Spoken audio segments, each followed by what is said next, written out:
Hi, my name is Heather Feather. I am the owner of Rare Bird Medicine. Today I wanted to talk about solid gold. I absolutely want to talk about the TV show that I grew up watching, for sure. Feel free to reach out to me and let's talk about the TV show Solid Gold, because it certainly was. Neither here nor there. That's not actually what I'm on here to talk about, but that was a great show. I'm here to talk about precious, valuable content. You are a complex matrix of the content that your consciousness is faced. You do have a form, you have this flesh costume, but fundamentally that form is emptiness. I always say, neutral hologram theorist. I obviously believe in holography. I don't think that we are here. And you might say, well, then how come my hand doesn't pass through me? The holography obeys consciousness. This emptiness is a paradigm that emptiness reflects consciousness. That's why particles move into a space-time location when there is an observer or consciousness present. Therefore, physicality is obeying the commands of a consciousness. It's why a runner, a track runner, can imagine a race that they've run and their same muscles will fire as if they're running that race because their form is obeying their content, their consciousness. As someone who has spent, it's been a minute since I've been there to the degrees I've been there in the past, but as someone who has spent, I would say, probably the majority of my life in a state of depression and emotional overwhelm.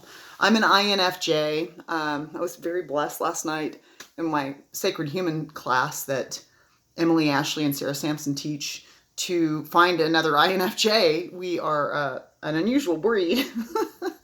But us INFJs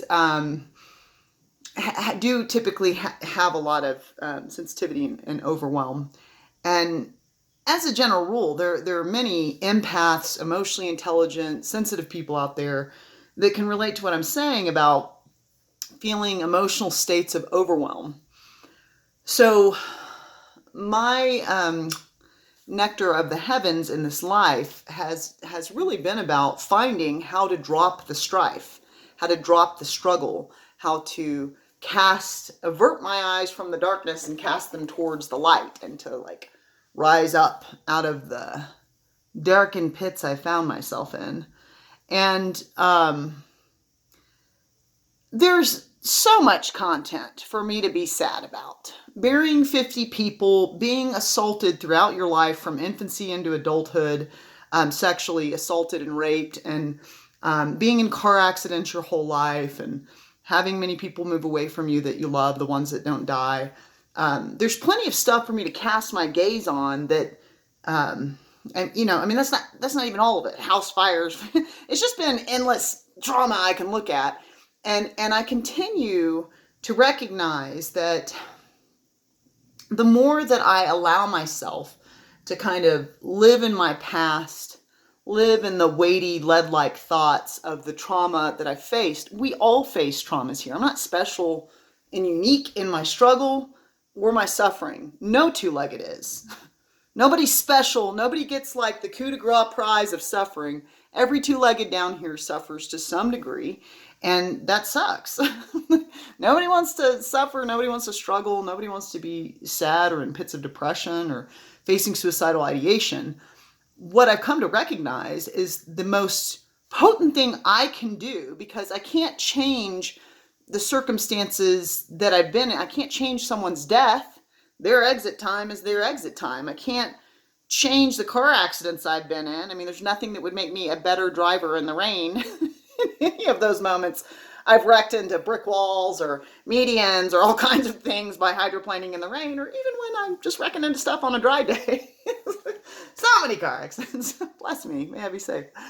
But really, the salts, there's nothing I can do to change those things. What I can do is I can reframe the experience. I can look for the golden nugget. I can be a mental alchemist and transmute that weighty, lead-like, heavy, darkened, painful, tragic experience and find the value in it, find the virtue in it, find the belief matrix that leads me to greater understanding, greater peace of mind, peace of heart, greater revolution internally for my own evolution and growth.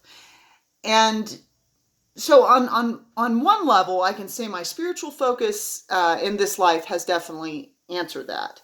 Being on the shamanic path, for me, that means I've touched a lot of faith traditions, a lot of religions. I've done Sufi meditation. I've followed the Muslim faith tradition. I've gone through strong periods of studying Judaism and mysticism and magic. And so I Christianity. I've touched a lot of different faith traditions.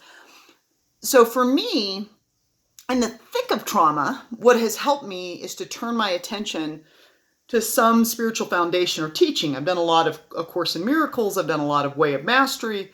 I've done a lot of, so I will get into an active spiritual practice when I'm in the thick of trauma to help transition, reframe, reassess what virtue could there be. If I'm somebody who wanted to be a master of forgiveness and I'm eternal and I'm taking up a holographic flesh costume paradigm, what I would need is to come to Earth School and have a bunch of people betray me, because without that, how am I going to practice forgiveness?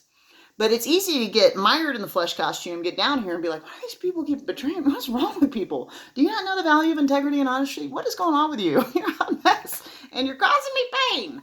But if I can get into that spiritual focus for myself and go, oh, okay, I probably want to understand something about forgiveness. And that person is clearly suffering, or they would have offered love. And if they can't offer love, they're clearly suffering. Can I be compassionate? Can I stop being so perfectionistic in my expectation of how others engage with me? Can I allow them their own evolution and growth edge, or do I expect everyone to respond where I'm at on different topics of my own evolution? There are certainly plenty of topics where Heather needs to evolve, so I would like people to have that compassion for me. Can I have that compassion for them?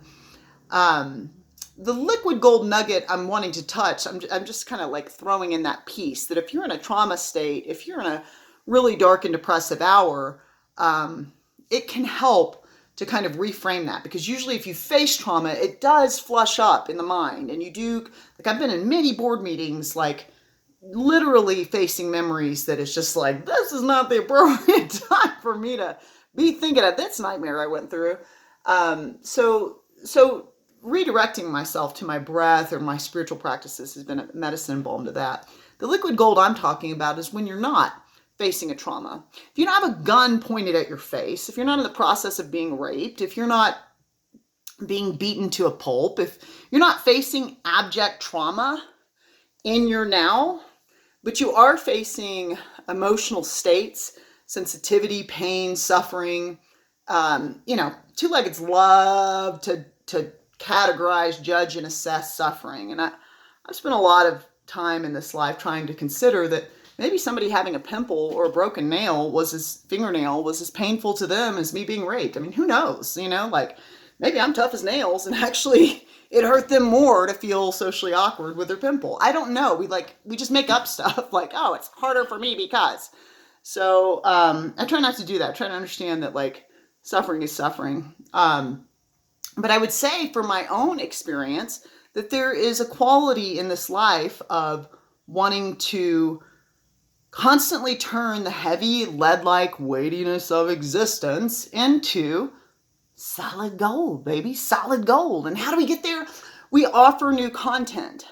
So the content I've been given that has helped me to have compassion, to have empathy, to understand suffering, the times that I've been without a home or dusted ants off a biscuit to eat food or whatever it is I've been through, it gives me compassion for my fellow brethren, dusting ants off biscuits out of the trash to eat food. It gives me compassion and empathy for my fellow brethren.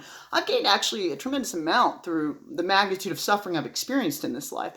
And yes, I've had many darkened hours and lots of pain, but it's also really developed a great level of forgiveness, unconditional love, compassion, and these great qualities that I have sought.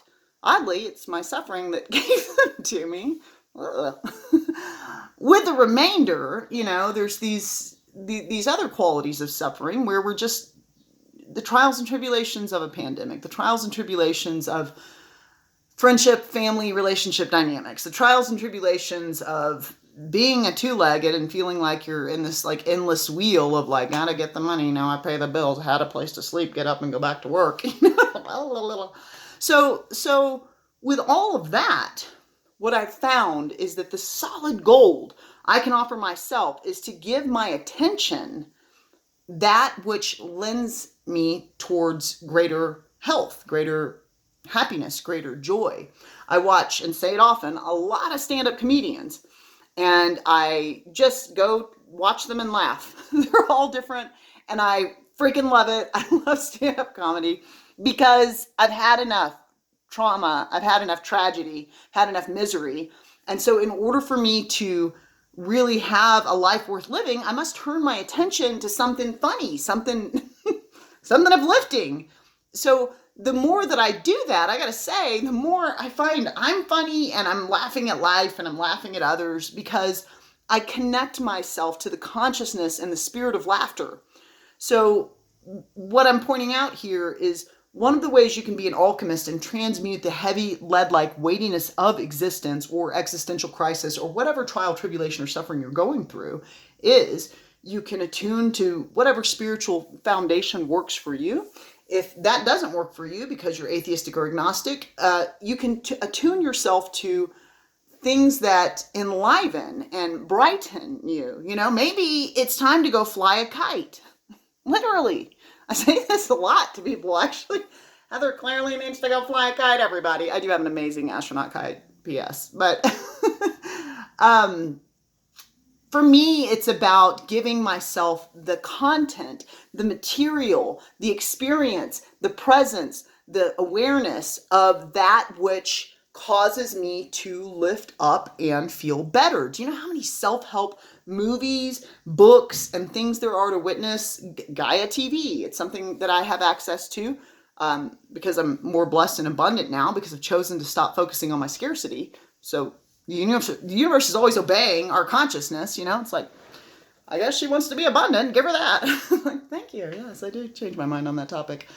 But that's what I'm talking about, is turning your attention to more of what you want to see, what you want to focus on, giving yourself music that uplifts, giving yourself music that regenerates, gives respite, giving yourself things that make you laugh, giving yourself experiences, new experiences. One of the greatest ways that two-leggeds often find their path to happiness is exposure to new experiences.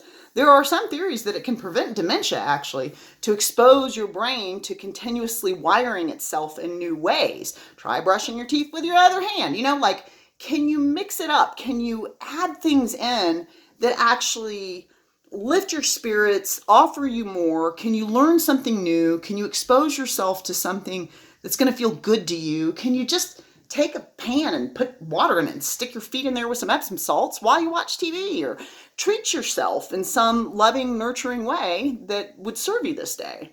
So today I'm talking about choosing solid gold to be present in your life. Where you place your attention, that's really the life you're going to have. And I understand that there's plenty that can be given to your attention that's like, this isn't the life I want. Trust. There's lots of stuff Heather's done that's like, I don't think that was what I wanted. And still I'm the commander of the ship. So still, irrespective of my past or what's occurred, I'm the one that's going to steer this ship. And may I steer it towards that which feels luminescent and enlivening, awakening, energizing, joy-making. Go to rarebirdmedicine.com, click on the classes link. I'll be teaching about the solid gold that is the tarot, a reflection of a person's life, and a way to find answers through 78 moral lessons that are common and normative to any two-legged's life. And then we'll also be doing a class on witchcraft. I'm going to have other classes coming up on shamanism, astrology, and many other topics. So stay tuned and blessed be.